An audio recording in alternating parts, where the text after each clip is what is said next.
Hello students, welcome back to the topper stock. Students, आज हम लोग बात करने वाले हैं एलन कैरियर इंस्टीट्यूट की बैच सिस्टम के बारे में। आज मैं आपको इतनी डिटेल में इंफॉर्मेशन देने वाला हूं एलन की जो बैच सिस्टम है उसके बारे में, जितना आपको अभी तक किसी ने भी यूट्यूब चैनल पर इंफॉर्मेशन नहीं दी होगी।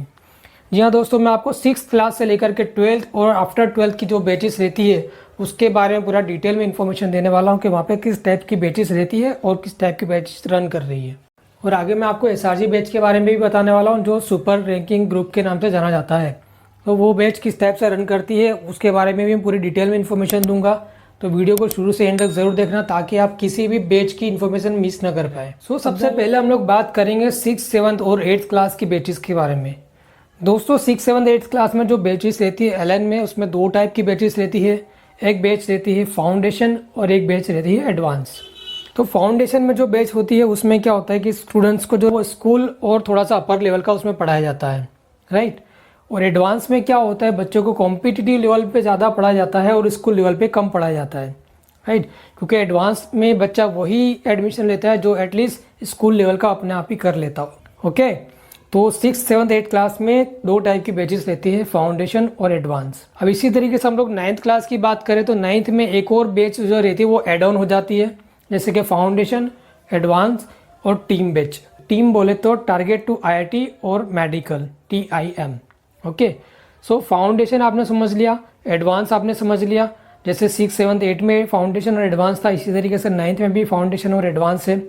लेकिन टीम बैच जो है वो एक यूनिक बैच है जिसमें जो स्टूडेंट का जो एकेडमिक लेवल रहता है वो एज़ कम्पेयर टू एडवांस से भी 2 स्टेप थोड़ा सा आगे रहता है, राइट। तो उसके और ज़्यादा मैं आपको डिटेल में समझाऊँ तो उसमें क्या रहेगा, जैसे हम टीम बैच के नाम से हम लोग शुरू करते हैं टारगेट टू आईआईटी और मेडिकल। दैट मीन्स कि इस बैच में वही बच्चा आएगा जिसने ऑलरेडी अपना गोल सेट कर लिया है इंजीनियरिंग में या फिर मेडिकल में, राइट। दैट मीन्स का टारगेट टू आईआईटी और मेडिकल। इसी तरीके से 10th क्लास में भी होता है, जो बच्चे टीम 9th में हो वही कैरी फॉरवर्ड होते हैं टीम 10th में, ठीक है ना। अगर किसी स्पेसिफिक सेंटर की बात करें तो वहाँ पर क्या होता है, कई बार कुछ जगह पे NTSC का एक सेपरेट बैच भी बनाया जाता है। तो एक 10th क्लास में एक बैच एड ऑन हो जाती है कुछ स्पेसिफिक सेंटर पर। ओके, अब बात कर लेते हैं क्लास 11th और 12th की। तो 11th 12th में क्या रहता है, इसमें 2 सेगमेंट है, जैसे इंजीनियरिंग है और मेडिकल है। तो इंजीनियरिंग में भी वापस 2 सब डिवीज़न है, जैसे कि JEE मेन है और JEE मेन प्लस एडवांस है, ठीक है। ये 2 बैचेस है। तो अब पहले हम लोग इंजीनियरिंग की बात कर लेते हैं। अगर आपको आईआईटी को टारगेट करना है तो आपके लिए ये बैच रहेगी JEE मेन प्लस एडवांस की। और अगर आप आईआईटी के अलावा जो भी कॉलेजेस है उसको अगर आप टारगेट करते हो, जैसे कि NIT, IIITs, CFTI government colleges, GFTI की जो कॉलेजेस है या प्राइवेट सेक्टर की जो भी कॉलेजेस है, अगर आप उसको टारगेट करते हो तो आपको JEE मेन का बैच सिलेक्ट करना रहता है, ठीक है। तो ये हो गया 11th क्लास का इंजीनियरिंग का बैच।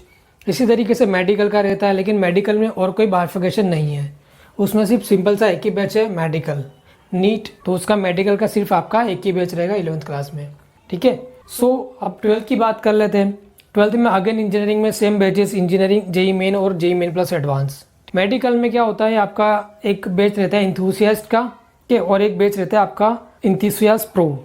इंथुसियास्ट में क्या रहेगा कि आपको 12th की रेगुलर लेवल की प्रिपरेशन करवाई जाएगी। और इंथुसियास्ट प्रो में क्या होगा कि आपकी 11th क्लास की प्रिपरेशन अच्छे से नहीं हुई है तो आप इंथुसियास्ट प्रो का जो आप कोर्स लेंगे तो उसमें आपको इसका बेनिफिट मिलेगा, जिसमें आपको 11th का भी रिवीजन करवाया जाएगा और 12th की प्रिपरेशन भी आपको करवाई जाएगी। देन अभी बात कर लेते हैं 12th पास आउट का, जो ड्रॉपर बैच जनरली हम लोग जिसको बोलते हैं, राइट। उसमें क्या होता है, 2 टाइप की बैचेस रहती है आपके पास, जिसमें आपका एक लीडर बैच रहेगा और एक अचीवर बैच रहेगा।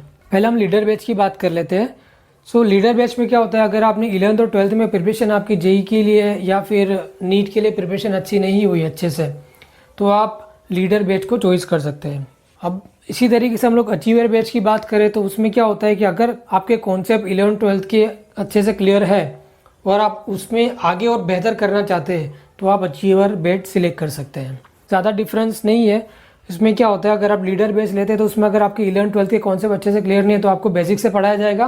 और अचीवर में क्या है कि आपके कॉन्सेप्ट क्लियर है तो उसमें और ज़्यादा बेटर लेवल पे आपको प्रिपरेशन करवाई जाएगी। तो ये 2 मेन डिफरेंस है। अब जान लेते हैं SRG बैच के बारे में। सो ये SRG का मतलब होता है सुपर रैंकिंग ग्रुप। तो ये बैच सबसे टॉप लेवल का बैच होता है जिसमें टॉप रैंकर जो स्टूडेंट्स रहते हैं ये उनके लिए बैच बनाया जाता है। और ये बैच जो है वो 9th स्टैंडर्ड से लेकर के 12th स्टैंडर्ड के स्टूडेंट्स के लिए रहती है। जो 9th, 10th, 11th और 12th हर स्टैंडर्ड में ये बैच जो है वो बनता है SRG का। SRG बैच में आपको एडमिशन कैसे मिलेगा इसके बारे में मैं पूरा अलग से वीडियो बनाने वाला हूँ। तो अभी तक आपने मेरे चैनल को सब्सक्राइब नहीं किया तो प्लीज़ सब्सक्राइब कर लेना और नोटिफिकेशन बेल आइकन को ज़रूर से क्लिक कर लेना, ताकि जब भी मैं ये वीडियो बना करके अपलोड करूँ तो सबसे पहले आपको इसका नोटिफिकेशन मिल जाए। सो मिलते हैं नेक्स्ट वीडियो में, बने रहिएगा मेरे साथ टॉपर स्टॉक में।